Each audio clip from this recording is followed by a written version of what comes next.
Halacha number 4. Anger is always extremely evil trait, and a person should distance himself greatly from it. One should accustom himself not to get angry, even concerning the matter where anger is appropriate.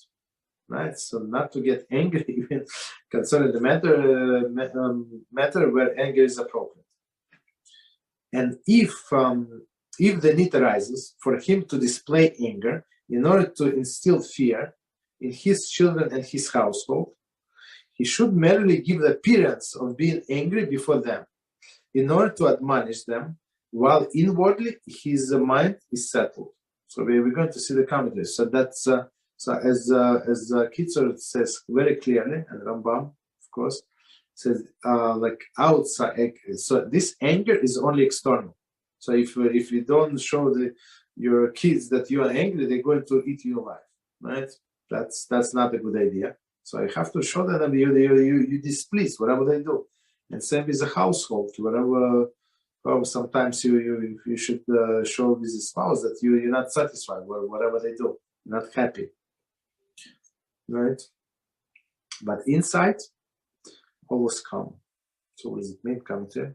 However, one should never instill excessive fear in the members of the household, because this can cause them to sin, so as not to face his wrath, such as desecrating Shabbos in the event that did not light the candles or complete cooking food before Shabbos. Similarly, they may come to feed him non-kosher food if the meal that was prepared for him was lost or ruined. Mishnah Brura 260, Gittin 6b7a. So let's try to understand. So when this guy is too angry, right? So and he's not just showing, but even if she's showing, but it's too much, so the whole family is going to be afraid of him, and they guess what? They would forget to light the Shabbos candles. Shabbos comes. Let's say I don't know. He went to shul early. They start early. They realize he's going to come in 5 minutes. It's already nightfall. They're going to light candles. They're afraid of this guy more than they're afraid of Hashem, but. It's explainable, right? Wife and kids and stuff like that, right? So it's so basically with his behavior, he made them Michal Shabbos, and he can make himself Michal Shabbos, right?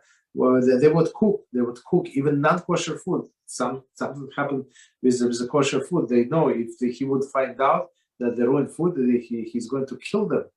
Right, so they would go to the neighbor, whatever, go get from the store not kosher meat, let's say, and cook because he's crazy.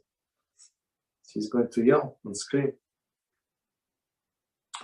So that's so I think as the Kitzur said, everything has to be in balance. So sometimes you have to show that you're angry, but don't overdo it. Basically,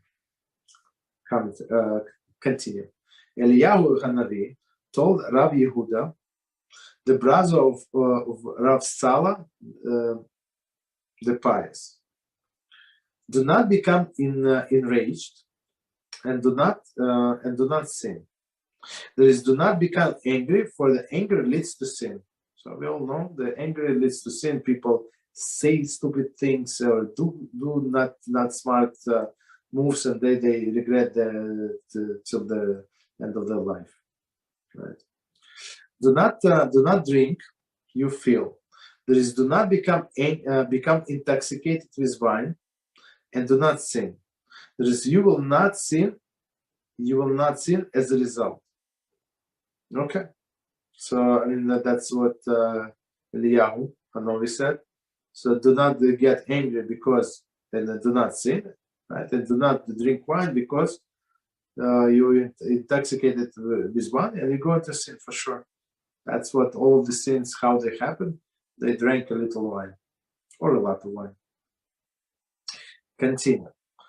In addition, our sages of blessed memory stated the Nedarim 22a. One who gets angry, it is as he worship idols, and all of the types of Gehinom dominate him. As the verse says in Kehelas, banish anger from your heart. and remove evil from your flesh. And the term Ra is a reference to nothing then other than Gehinom. As the verse states in Mishlei 16:4, everything Hashem made, He made for His sake. Even the evil doors for the day of retribution. Ra. Okay, so let's see. Let's try to understand what it says here. Okay, so first of all, we said that famous expression, I'm sure that you all heard many times, that one who gets angry, it is as he worship idols, and all types of Gehinom dominate him. So commenting, anger brings upon a person all sorts of physical ills, and he suffers as a being tormented in a Gehinom. So I think from blood pressure and stuff like that, he's getting crazy. Alternatively, anger leads person to sin and even to deny Hashem. As Gemara stated in Shabbos 105b, one who smashes things in his anger shall be in your eyes like the one who worships idols. Okay. Thus, he will suffer the torments of Gehinom for these sins. Rosh to Nedarim, same place. Okay, so let's try to understand how is the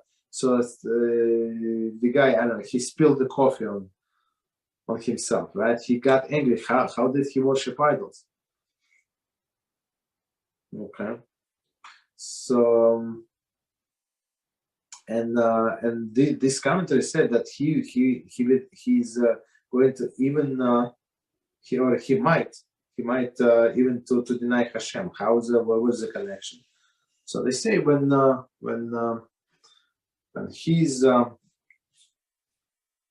person did whatever he did, right? So he said, so it's all my fault. It's all your fault. The coffee was too hot and stuff like that, and I spilled on myself. So they said there was in other words, he said there is no Hashem. Hashem did not make it happen. I mean, person put himself in that situation, but he should know that it was decreed in Shemayim because of whatever he did before, right? That he should get this. He should go into his favorite short, right? So, and plus, and another explanation is that when a person is angry, he starts breaking things. So I would say just ask how this breaking, like, I don't know, he became angry and threw his cell phone across the room and it broke into pieces. How did it help? Did it help the situation? Did not. Or he, I don't know, throw a chair in a window, I don't know, whatever. So how did it fix the situation? Absolutely not. It created more issues, right? So I would say just say in this case, the person is not thinking straight. So if you tell him, okay, let's go to worship this idol, maybe he's going to help. This idol, maybe he's going to help in this situation. The person might as well go to worship the idol. So because he's not thinking straight. So that's a second explanation. I'm sure there are other explanations, but those are more common. So one more time, let's read this from Keheles. So it says, as the word Keheles 11:10 states, banish anger from your heart. So as we said, as Kitzur said before, so externally you can show anger, but in the heart should not have any anger. Right? Banish anger from your heart and remove all evil, Ra, from your flesh. So, and Ra, meaning as we said, it's Gehinom, right? Gehinom. So if person is going, when person gets angry, so it's very possible that he's going to go to Gehinom for his outbursts of anger, right, and consequences. And the term Ra is a reference to nothing other than Gehinom. As the verse states in the Mishlei 16:4, everything Hashem made, He made for His sake, right? Not for us to enjoy. I mean, we enjoy as a side effect, right? But he said he created the whole world for his sake. Even the evil doors for the day of retribution. Right? So even these people who are going to gain all. Okay. Continue. It's all also these people. So just they did not draw the conclusion, but basically the conclusion, or at least one of the conclusion is that even these people who go who are destined to go to Gehinnom, it's also for Hashem's sake. So it's a kiddush Hashem that all other people see the justice in being done. Okay, continue. The lives of the quick-tempered are not life, so they always angry. The people, I knew several people like that, always angry. Somebody's, it's always somebody's fault. Somebody's slow. Somebody's too loud, too quiet. He didn't call when he was supposed. Like everybody's at fault around that. So his life is not a life, right? Never satisfied. The Rabbi is therefore commanded that one distance himself from anger, to the extent that that one accustom himself not to be affected by even those things that normally arouse one's anger. So it is very normal in this case to get angry, whatever case is. This is the proper way, and the way of the righteous. Proper way and the way of the righteous. Okay. Who suffer insult, but do not insult in response. Here, so that's what we were discussing some time ago, and I think so. Just to remind us, when somebody insults us, when you don't insult back, right? So it's very good. So in this case, just make a wish, whatever is you think it's impossible to do in your life, make a wish, and Hashem is going to grant this wish if it's good for you. If it's good for you, okay? Because that's how the world is sustained on someone who does not answer when being humiliated. This is the proper way, and the way of the righteous, who suffer insult but do not insult in response.